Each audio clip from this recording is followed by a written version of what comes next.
It is that time, January wrap up. I'm a little late with this, but better late than never. I ended up reading 16 books last month, which is pretty good. So let's go ahead and get into it. While I have you guys here, if you could please considering liking and subscribing to my channel, it would mean the world to me. So the first book I finished in January is Once Upon a Fake Date, which is an arc that I was sent. This is also a indie author, so if you're looking for more indie authors to support, highly recommend Jennifer Chapman. I have been on her team for a little while now and really enjoy her style of rom-com. This is book 2 in a series. It is a college series, and these end up being childhood friends to strangers to lovers, and also kind of a fake dating twist. It was a lot going on, but it honestly worked really well for these characters. And you can tell that they really loved each other. I ended up giving this a 3.75. There was some parts to me that were really drawn out that I didn't think was necessary. But overall, I would still recommend if you're looking for a good time. Next, I finished The X Hex. I did this on audio. I really enjoyed this about a witch, and she's like really been going through it, and in walks in a cute guy into her coffee shop. They both end up being the bachelorette and the not the bachelorette, what, the maid of honor and the best man at their friend's wedding, and they didn't know each other until this, and sparks start flying. I wish there was a little bit more relationship development. It kind of like jumped into the spicy spots. In my opinion, I ended up giving this a 3.75. It wasn't bad, just not a favorite.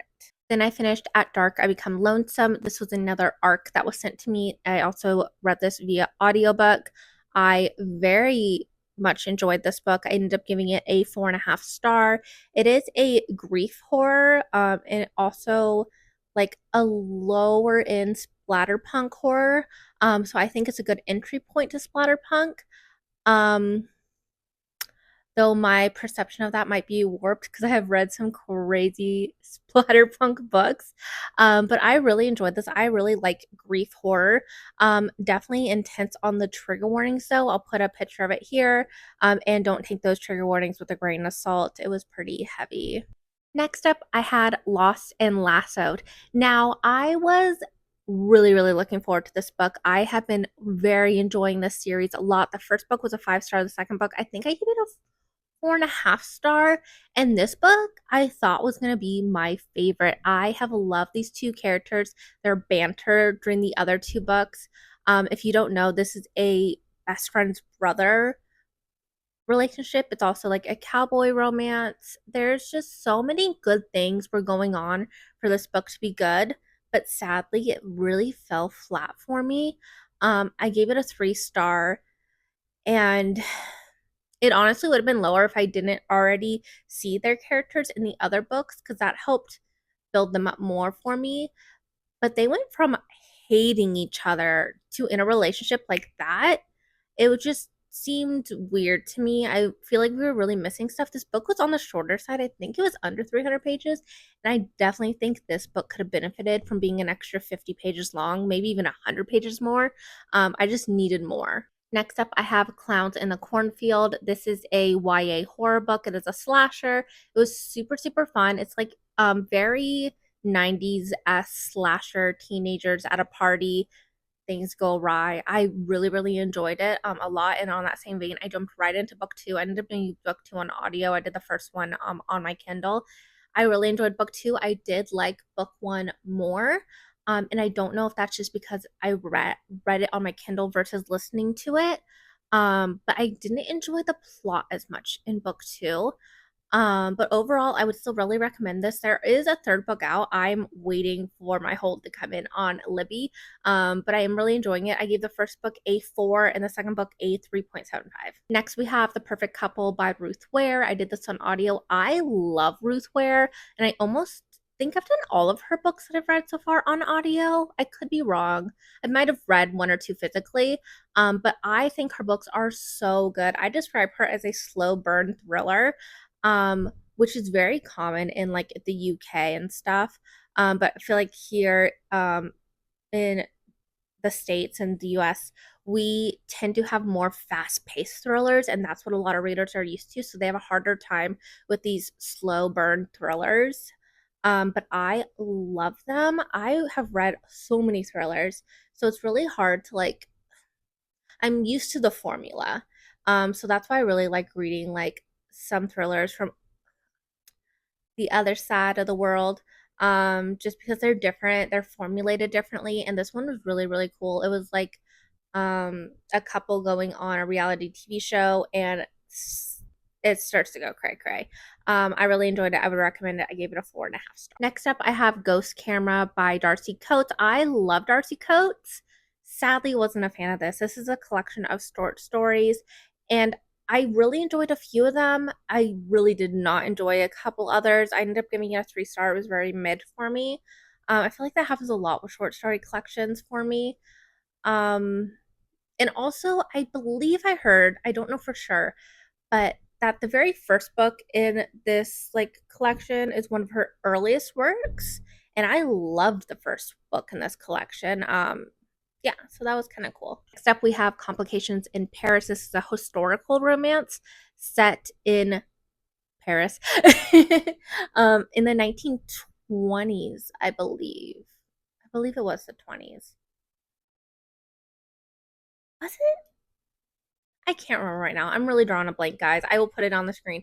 But it was super, super fun. I've never read anything set in this era and also set in Paris. It was a lot of fun. Um, these two sisters came from America. They were supposed to only be on vacation. They did not get back on the boat to go home. Their dad was angry. But they're just living it up in Paris when their stepmom comes to check in on them and find one of the sisters, the main character, um, in a compromising position with a man.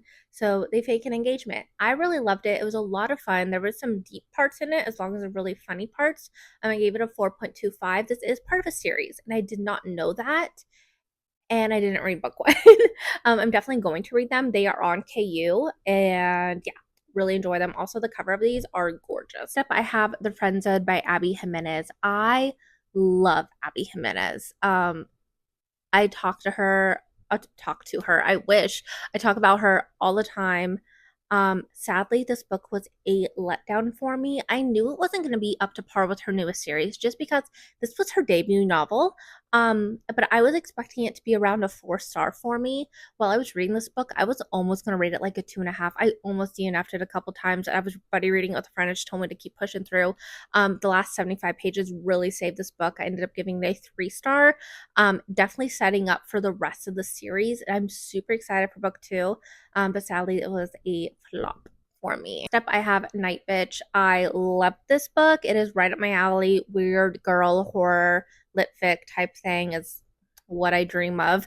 I've had this book for a long time and I've been putting it off because I was afraid it wasn't going to live up to expectations. And it did live up to expectations. It is about a stay-at-home mom that is kind of starting to lose it. She thinks she's becoming a dog. That's about all I can say without ruining anything else. It was really good, and I would highly suggest it if you're into some weird books. Let This Radicalize You is the nonfiction that I chose to read. I actually started this back in November, but I have just been taking my time with it to take it all in. I really enjoyed it, and I would recommend. I do not rate nonfiction, but definitely would recommend. Training the Heart. I loved this book so much. It was my first 5 star read of the year. It is a cowboy romance. I'm sure no one is surprised. I really enjoyed book one in the series. I think I gave it a 4 or a 4.5 star. Um, this author she's really amazing. I arc read her very first book, which was the first book in this series, when she was indie. She is now traditionally published. Congrats. And the series is so good. If you are a fan of Chestnut Springs series, this is very similar vibes. I read Chestnut Springs in 2023. So honestly, I'll probably reread some of my favorites from that series soon. Um, I don't want to say this is better because those Chestnut Springs series are my babies. But I really, really am enjoying this. And it might be a little bit. And then right afterwards, I finished Victoria Psycho, another 5 stars. It is a weird girl horror book. Weird girl horror and cowboy romances are like my two favorite subgenres. And of course, it'd both be 5-star reads. So this one is a historical horror book set in the Victorian era. We are following a governess, and she's a little psycho. And that's all I'm going to say because I don't want to ruin it. It is best to go in blind. Loved it though. Really, really enjoyed it. Yeah. Whiteout. This was honestly very good, but hard to read right now. It is about a woman in the UK who is a scientist for global warming. And one of her colleagues comes to her and says, it is dire. We need to get out to the Antarctic because um, the US president has decided to start drilling in Alaska and no one's stopping him. And it's only going to get worse. And global warming is happening, and there's threats of a nuclear war. So it was hitting a little too close to home with everything going on right now. But it was very well written. I really enjoyed it. I ended up giving it a 4-star, I believe. Let me see. I ended up giving it a 4.25. I would recommend this. Just know going in, it's heavy right now. It is heavy, but it was really good. She's there. It's a survival type thing, and I really enjoyed it. When She Was Me, this was very mid. Honestly, it was not memorable. I can't. It was about sisters who, yeah, it was mid. I ended up giving it a 3-star. Honestly, probably should lower it to 2.75 because it was just kind of there. That's all I got to say. And kind of a bummer note to end on because that was my final book of the month. But that is everything I read in January. Let me know if you guys are interested in my February TBR, and maybe I can make that my next video. But again, if you guys can consider liking and subscribing, I would love that so much. Let me know what you read last month, and I will talk to y'all later. Bye.